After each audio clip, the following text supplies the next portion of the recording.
এ বাবু, ভিডিওটা শেষ অবধি দেখবে, তবেই তো আরো বেশি মজা পাবে। হ্যাঁ হ্যাঁ হ্যাঁ। ও বাবা গো, আমি আর ঠান্ডাও দিতে পারছি না গো। শালা খুব গরম লাগছে রে।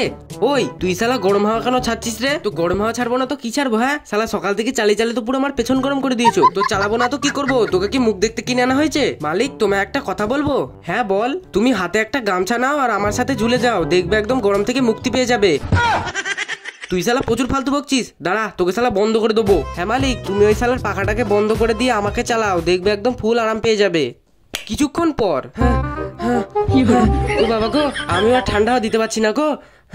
কি রে শালা, তুই তো গরম হাওয়া ছাড়ছিস বে, তো আমি কি করব? এসি লাগাও তো, আমার খুব গরম লাগছে। যখন এসি লাগাবো তা তোকে এবার রাখবো কেন? আরে মালিক, এসির হাওয়াটা তো টেনে আমি একদম তোমার মুখে ছুঁড়ে মারবো, আর হ্যাঁ সেইখানেও ঠান্ডা ঠান্ডা হাওয়া দিয়ে দেবো। ফালতু বকিস না তো, আমার খুব গরম লাগছে। তো এতই যখন গরম লাগছে তা নিচেরটা খুলে দাও না। কি খুলবো রে?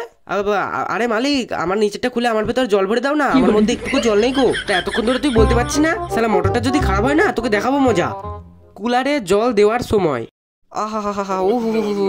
শালা খুব মজা লাগছে রে। কি রে ভাই, মজা লাগছে তো? হ্যাঁ রে ভাই, আমার খুব মজা লাগছে। আচ্ছা ঠিক আছে, তুই জলের মজা নে, আমি বাইরে থেকে জামা কাপড়গুলো মেলে আসি, রোদ ভালোই বেরিয়েছে। আচ্ছা ঠিক আছে, তাড়াতাড়ি জামা কাপড়গুলো মেলে আসবে মালিক।